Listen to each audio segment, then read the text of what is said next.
কাকে বলবি প্রথম দেখ, কাকে আমরা অ্যাক্টিভ মাস বলছি?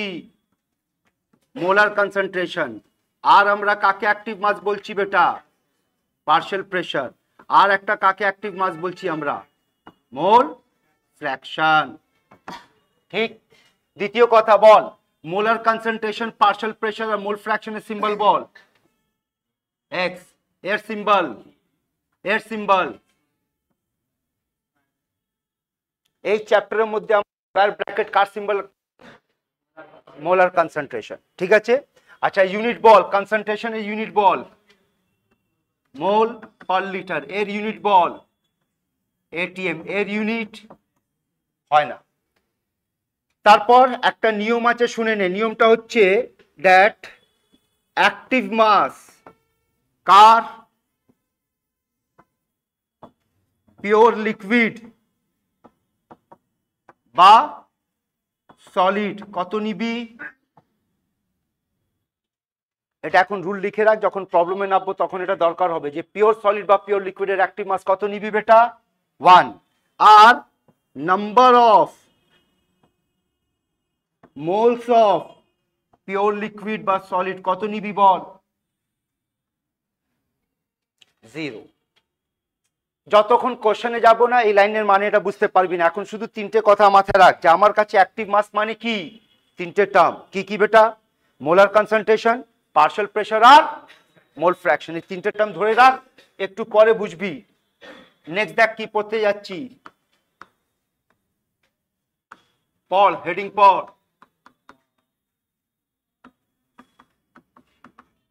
ল অফ মাস অ্যাকশন। শর্টে এটাকে আমরা কি বলি? এটাকে আমরা শর্টে বলি লোমা। এবার স্টেটমেন্ট কি বলছে দেখ, এই লটা কি বলছে? At constant temperature the rate of reaction is directly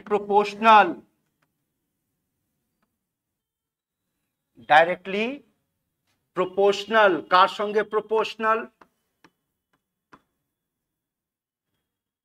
proportional to the product। কার প্রোডাক্ট? Active masses. কার অ্যাক্টিভ মাস? এই একটু ভাষাটা ধর। আর এখানে একটা কনফিউজিং ল্যাঙ্গুয়েজ আসছে, সেটাকে ধরবি। বল বেটা এর মানে বল। এখানে একটা কনফিউশন আসবে, এটা কি রিঅ্যাক্টেন্ট? এই রিঅ্যাক্টেন্টের প্রোডাক্টের কথা হচ্ছে না। এখানে প্রোডাক্ট মানে কি কথা বল? গুণফল। এখানে প্রোডাক্ট মানে গুণফল। কার গুণফল? পল পল পল কথা বল। Active mass. কার অ্যাক্টিভ মাস? রিঅ্যাক্টেন্ট। ল বলছে যে রেট অফ রিঅ্যাকশন যেটা হবে সেটা কি কার সঙ্গে ডাইরেক্টলি প্রপোর্শনাল হবে? গুণফল। কার গুণফল? Active mass. আর কার অ্যাক্টিভ মাস? শুধু রিঅ্যাক্টেন্ট। এই লাইন ধরে ডিরাইভেশন করতে যাচ্ছি, ধরবি। ধরে না আমার কাছে একটা রিঅ্যাকশন আছে A, product P. As per this statement আমরা কি লিখবো? Rate is directly proportional to concentration of A. অথবা আমরা লিখতে পারি rate directly proportional to partial pressure of A. অথবা আমরা লিখতে পারি rate directly proportional to mole fraction of A. দেখ এই লাইনটা বুঝতে পারছিস? ঠিক। এখানে কটা রিঅ্যাক্টেন্ট ছিল বলে? একটা। এবার দেখ কটা রিঅ্যাক্টেন্ট আমরা নিয়েছি? দুটো। এবার ল কি বলছে? Rate is directly proportional to. বল এই লেখার মানেটা কি হলো? আমরা মাল্টিপ্লাই করছি। কাকে মাল্টিপ্লাই করছি? অ্যাক্টিভ মাস না? আর আমার কাছে অ্যাক্টিভ মাস কটা আছে বেটা? তিনটে। তা আমি তিন ভাবে লিখতে পারি।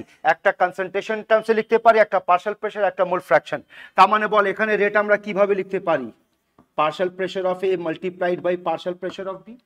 আর এখানে আমরা রেট কি লিখতে পারি? Mole fraction of A multiplied by mole fraction of B.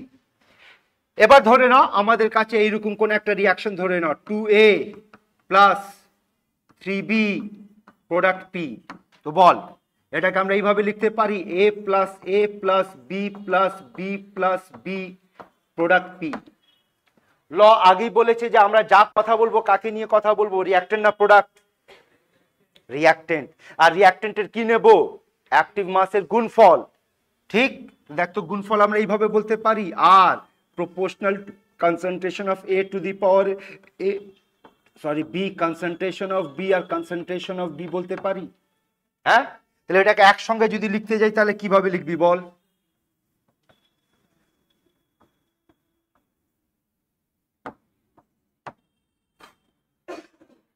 হবে? তার মানে আমাদের মেন লজিক কি দাঁড়াচ্ছে বলো? যে কি বারবার আমাকে এতটা লেখার দরকার আছে? না, কি করব বল? যেটা কোএফিশিয়েন্ট হবে সেটাকে পাওয়ার বানাবি, যেটা কোএফিশিয়েন্ট হবে সেটাকে পাওয়ার বানাবি। বুঝতে পারছিস? তো যদি বুঝে গেছিস দেখ তো, আমি সব মুছে এবার একটা জেনারেল টার্মে লিখছি কথাটা। ধরবি, ধরে নে আমার কাছে এরকম একটা রিঅ্যাকশন আছে A A B B product P. তো বল অ্যাজ পার লোমা আমরা কি লিখতে পারি? Concentration of A to the power A আর B to the power B. অথবা এটাকে আমরা কি লিখতে পারি বল? Partial pressure of A to the power A and partial pressure of B to the power B. অথবা আমরা কি লিখতে পারি এখানে? Mole fraction of A to the power A and mole fraction of B to the power B লিখতে পারি এটা। ঠিক, এবার বল এই প্রপোর্শনালিটিকে যদি বাদ দিতে হয় তাহলে কি লাগবে? একটা কনস্ট্যান্ট লাগবে। ঠিক, তো ফলো কর, এখানে কনস্ট্যান্ট আমরা দিচ্ছি r equals to k concentration of A to the power A and concentration of B to the power B. এটা আমরা কি লিখতে পারি বল? R equals to k partial pressure of a to the power a and partial pressure of b to the power b। আর এটা কি লিখতে পারিস বল? r equals to k mole fraction of a to the power a and mole fraction of b to the power b। Clear আছে? এটা ছিল তোমার statement, এটা হলো ল এর এক্সপ্রেশন। এবার হোয়াট ইজ কে হেয়ার? কে টাকে কি নাম দিয়ে ডাকবি? কে এর নাম রেট কনস্ট্যান্ট। এর আর একটা নাম জেনে রাখ, পল কি লিখছি? আর একটা নাম কি লিখেছি বেটা? পল। And be careful. কেন বল? আর কি পড়বি বেটা? Rate of reaction. আর কেটা কি হচ্ছে? Specific rate of reaction. So be careful. পরীক্ষার মধ্যে এরকম আমি দেখেছি বাচ্চারা ভুল করে, বার করতে বলেছি স্পেসিফিক রেট অফ রিঅ্যাকশন, তো বাচ্চারা বলতে কি বার করতে বসে যাবে? Rate of reaction. Specific rate of reaction মানে কার মান বার করতে হবে? রেট কনস্ট্যান্টের মান বার করবি। ঠিক আছে, নোট করো, আগে এই দুটো নোট করো। এবার দেখ কি পড়তে যাচ্ছি।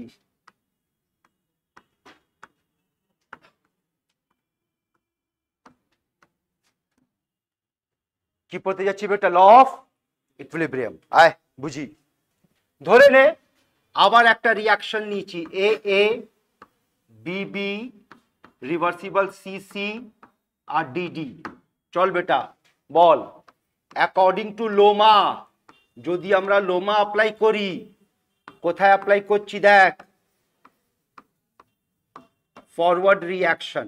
তো বল ফরওয়ার্ড রিঅ্যাকশন আমার রিঅ্যাক্টেন্ট কে? এ আর বি। আচ্ছা লোমা কাকে নিয়ে কথা বলে? রিঅ্যাক্টেন্ট না প্রোডাক্ট? শুধু রিঅ্যাক্টেন্ট। তো বলতো রিঅ্যাক্টেন্টের জন্য আমরা এটা বলতে পারি, ফরওয়ার্ড রিঅ্যাকশনের জন্য আমার এইটা রিঅ্যাক্টেন্ট, তাহলে রেট কি হবে বল? এটাই লিখতে পারি। ঠিক, এটাকে নাম দিচ্ছি r f, rate of forward reaction. আর r f equals to k f. বল এখানে কে এফটা কি হচ্ছে? Rate constant of forward reaction. এবার বল ব্যাকওয়ার্ড রিঅ্যাকশনের জন্য আমার রিঅ্যাক্টেন্ট কে? তো লোমা যদি অ্যাপ্লাই করি তাহলে বল rate of backward reaction proportional to কি হবে? C to the power C আর D to the power D. এটাই। আর এখানে যদি আমরা কনস্ট্যান্ট দিই তাহলে কনস্ট্যান্ট কি হচ্ছে বল? K b C to the power C আর D to the power D. এবার বল যেই আমরা এই শব্দটা বলবো ইকুইলিব্রিয়াম, তার মানে কি হবে? এটাই হবে, লাস্ট ক্লাস পড়েছিলাম। ঠিক, এবার মান বসা। বল আর এফ এর জায়গা কি বসাবি? এটাই k f concentration of A to the power A B to the power B. আর এখানে কি হবে বল বেটা? K b concentration of C to the power C and D to the power D. এবার দুটো কনস্ট্যান্টকে একদিকে করে দে, তো বলো কি আসছে, কেএফ বাই কেবি। বল কনস্ট্যান্ট বাই কনস্ট্যান্ট কি হবে, কনস্ট্যান্ট। আর এখানে সেই কনস্ট্যান্টকে আমরা করলাম ক্যাপিটাল কে, যেটা কার সমান আসছে, C to the power C, D to the power D, A to the power A, আর B to the power B. এই যে এক্সপ্রেশন লেখা হয়েছে, বল এই এক্সপ্রেশনকে কি বলা হয়, এটাকে বলা হয় ল অফ ইকুইলিব্রিয়াম। আর এখানে কেটাকে কি নাম দিয়ে ডাকবি বেটা, ইকুইলিব্রিয়াম কনস্ট্যান্ট। দুটো কথা বলছি ভালোভাবে মাথায় সেট কর।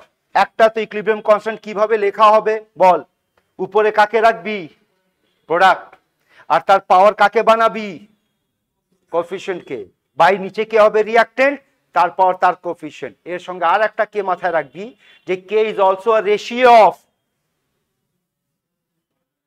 Rate constant of forward reaction and rate constant of backward reaction. জায়গা কম বলে আমি যাই, তোরা যখন নোট করবি কে কে দুভাবে লিখবি, কে একবার এটা লিখবি আর কে একবার এইটা লিখবি, এখান থেকে কোশ্চেন গুলো পাওয়া যায়।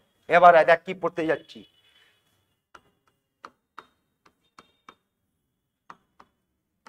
টাইপস অফ কে, তারপর তাদের ইউনিট অ্যান্ড রিলেশন। বল আমাদের কাছে অ্যাক্টিভ মাস কটা আছে বল, কথা বল বেটা, কি কি, মোলার কনসেন্ট্রেশন, পার্শিয়াল প্রেসার আর mole fraction. On the basis of active mass আমাদের কে তিনটে টাইপ হবে, দেখে নে কি কি হবে আর কিভাবে লিখবি বল। একটা কেসি, একটা কেপি, আর একটা কেএক্স। কেসি যখন হবে তখন কিভাবে লিখবি বল, concentration of C to the power C, concentration of D to the power D, concentration of A to the power A, আর concentration of B to the power B. K p কিভাবে লিখবি, partial pressure of C to the power C, partial pressure of D to the power D, partial pressure of A to the power A, and partial pressure of B to the power B. আর কেএক্সটা কিভাবে লিখবি বেটা, এটা হবে mole fraction of C to the power C, mole fraction of D to the power D, mole fraction of A to the power A, and mole fraction of B to the power B. এবার এদের ইউনিটের কথা হচ্ছে, চল বল unit, এর unit আর এর unit, বল বেটা unit কি হয়। তো কেপি কেসি আর কেএক্স এর ইউনিট মনে রাখার লজিক বলছি, বল কেসি, সি আছে তো, সি এর ইউনিট কি হয় বল, মোল পার লিটার। ব্যাস, যেটা তোর কেসি যা হবে অ্যাক্টিভ মাস তার ইউনিট লিখবি আর মাথায় লাগাবি ডেল্টা এন। তার মানে বল কেপির মধ্যে পি এর ইউনিট কি হয়, এটিএম, তার মাথায় ডেল্টা এন। এবার বল কে এক্স এর মধ্যে এক্স এর কোনো ইউনিট, এরও কোনো ইউনিট হবে, ঠিক আছে। আগে বোঝো, আগে বোঝো, বলো এখানে ডেল্টা এন মানে কি, total mole of product minus total mole of reactant. আমাদের ইকুয়েশনের মধ্যে বল প্রোডাক্টের টোটাল মোল কত আসছে বল, বলো সি প্লাস বি, আর রিঅ্যাক্টেন্টের টোটাল মোল কত আসছে এ প্লাস বি, এটাই আমরা বলবো ডেল্টা এন। ডেল্টা এন মানে বুঝতে পেরেছিস, ঠিক। এবার রিলেশন দেখে নাও, বলো কেপি ইকুয়ালস টু কি হয় বেটা,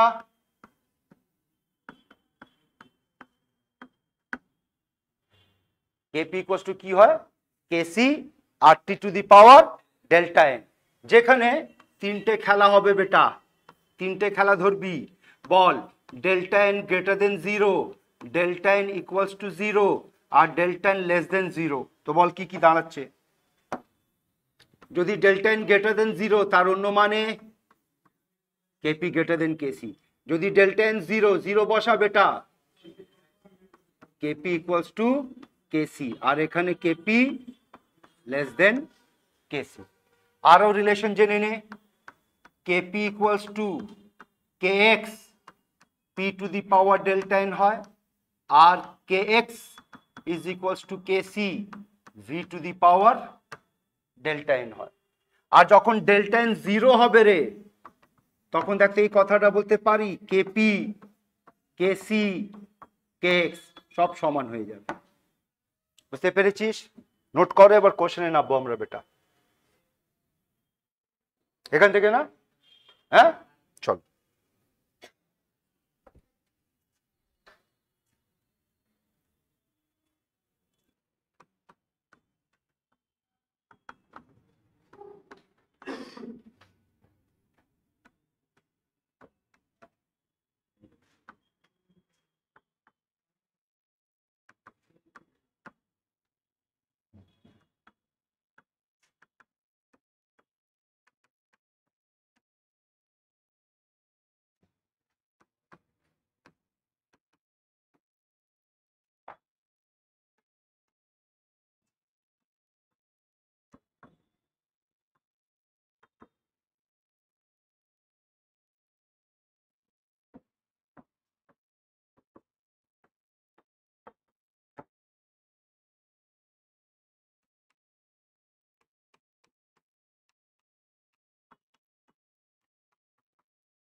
আমি একটা করে দেখিয়ে দিলাম, বল কি কি জিজ্ঞেস করেছে আগে শুনে নে, তারপর নোট করবি। কোশ্চেন শোন, বল কি ডিমান্ড করেছে।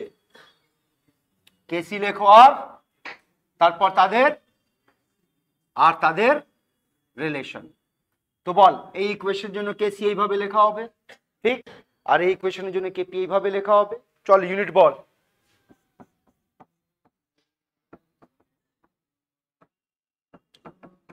মোল পার লিটার বল কত?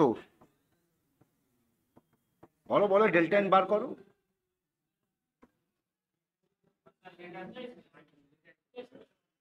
না পাওয়ার কত বসাবি, ডেল্টা এন বল।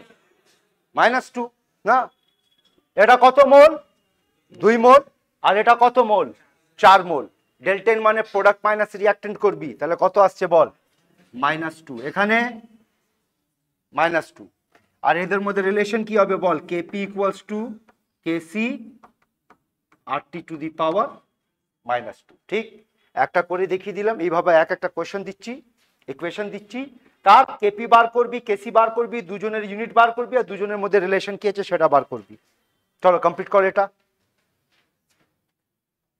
এর কেপি লেখো, কেসি লিখো। তো দেখ তো কেসি এইভাবে লেখা হবে, ঠিক? কেপি এইভাবে লেখা হবে, একটু আগে তো আমরা শিখেছি না। ইউনিট কি হবে?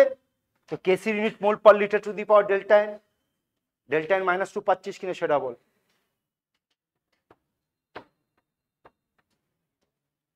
আরে বেটা এখানে 2 মোল, এখানে 4 মোল, তো ডেল্টা এন কি হবে? 2 - 4 -2। সবার হয়েছে? এটা কত নম্বর ছিল? 1 নম্বর। এনে বল বেটা, এটা বানাও। PCl5 gas, PCl3 gas plus Cl2 gas. আর 3 নম্বর এটা বানাও, H2 gas plus I2 gas, reversible 2HI gas.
চল বেটা আনসার মেলাও।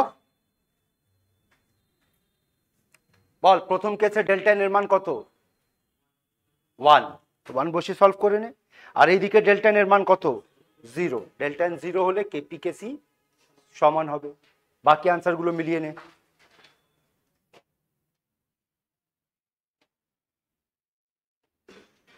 বলবি বেটা? সবার হয়েছে? বুঝতে পেরেছিস? কটা কোশ্চেন হলো রে? চেঞ্জ করি। এনে 4 নম্বর কোশ্চেন।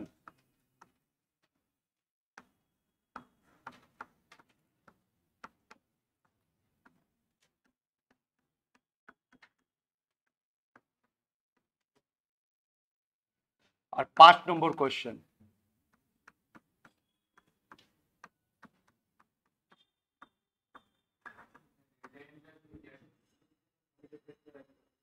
ওটাই তো দেখতে হবে যে তোরা কতটা বুঝেছিস।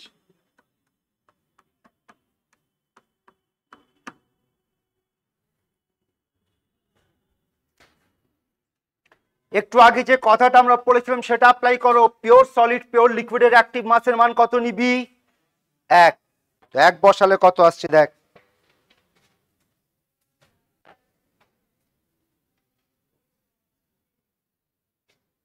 আগে 4 নম্বর মিলিয়ে নে। গন্ডগোল হলে এখানে গন্ডগোল করবি বেটা। দেখ তো আগে বল কেসি এটা হচ্ছে কিনা। কথা বল বেটা। এটুকু হবে তো? কেন বলতো? আমরা যদি পুরো লিখি তাহলে পুরো মানে কি লিখতে হবে বল? এইভাবে পুরো লিখবি, ঠিক? আর লেখার পর বল এর মান কত নিবি? 1। তো 1 বসালে এটা শেষ। আর এখানে এটাই তোর থাকছে। আর এখানে কেপি কত হবে বল?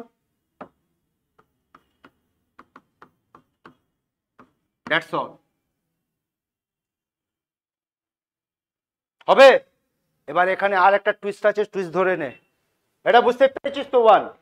বল এখানে ডেল্টা এন এর মান কত বল? চলো দেখি, বল এর কত মোল? 0 মোল। একটু আগে এই কথাটা বলেছিলাম, মিলিয়ে নে। যে যদি মোল নিতে যাব আমরা কার, পিওর সলিড বা লিকুইড, তাহলে মোল কত নেব? 0 মোল নেব। তাহলে বল এইদিকে চলে আয়। এটা কত মোল আর এটা কত মোল? 1। তাহলে চেঞ্জ ইন মোল কত হবে বল? 1। তার মানে এর ইউনিট কি হবে? Mole per litre. এর ইউনিট কি হবে? এটিএম। আর দুজনের মধ্যে রিলেশন কি হবে? K p equals to KC R T to the power 1। বুঝেছিস? এইভাবে এটা বার করো। 5 নম্বরটা বার করো। চলো এখানে বল কেসি কি হবে? 1 by concentration of H2 and O2 to the power কত রে? হাফ। আর এখানে কেপি কি হচ্ছে? 1 by partial pressure of hydrogen partial pressure of অক্সিজেনের পাওয়ার হাফ। এর ইউনিট বল? Mole per litre to the power -3/2। এখানে এটিএম টু দি পাওয়ার -3/2। আর K P equals to KC R T to the power -3/2। দেখো তো বুঝতে পেরেছো? হ্যাঁ, চলো আজকে লাস্ট কোশ্চেন দিচ্ছি, সলভ করো, আনসার দাও, তারপর ছুটি নাও। সবার কমপ্লিট করে নাও, দেখে নাও এখানে।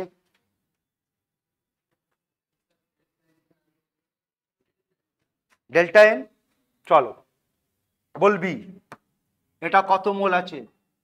1 মোল। এটা কত মোল আছে? হাফ মোল। আর এটা কত মোল আছে? তো আমরা কি বার করবো? Product minus reactant. তো প্রোডাক্ট 0 মোল আর রিয়াক্টেন্ট 3/2। তো 0 - 3/2 -3/2 হবে। সবার হয়েছে? কোশ্চেন লেখো, ডিকটেট করছি, লেখো। Right KC for the given equilibrium. Right KC for the given equilibrium. ব্যাস, শুধু আমাকে কেসি লিখে দেখাও, আর কিচ্ছু চাই না। কেসি লিখে দেখা বেটা।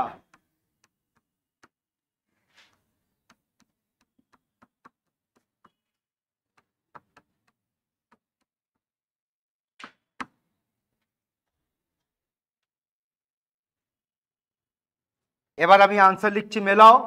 আর যদি ডাউটস আছে কথা বল। Kc equals to concentration of H plus, concentration of Cl minus, concentration of HCl, আর ইউনিট হবে mole per litre to the power 1।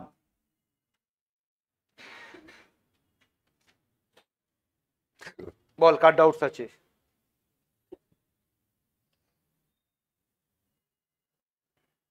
আমরা এটাকে 1 নিয়েছি, কথা বল। হ্যাঁ, কেন নিয়েছি? নিয়ম একটু আগে পড়েছি। এটাকে আমরা 1 নিয়েছি কেন? এটা পিওর লিকুইড নয়।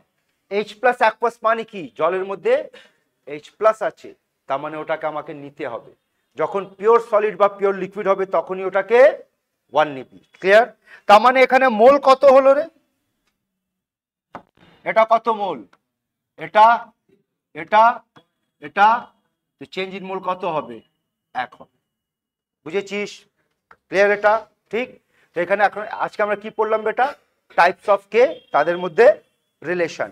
নেক্সট ক্লাসে হেডিং দিয়ে ছেড়ে দাও, characteristic of k. Characteristic of k. এরপর যদি কারো কোনো কোশ্চেন ডাউটস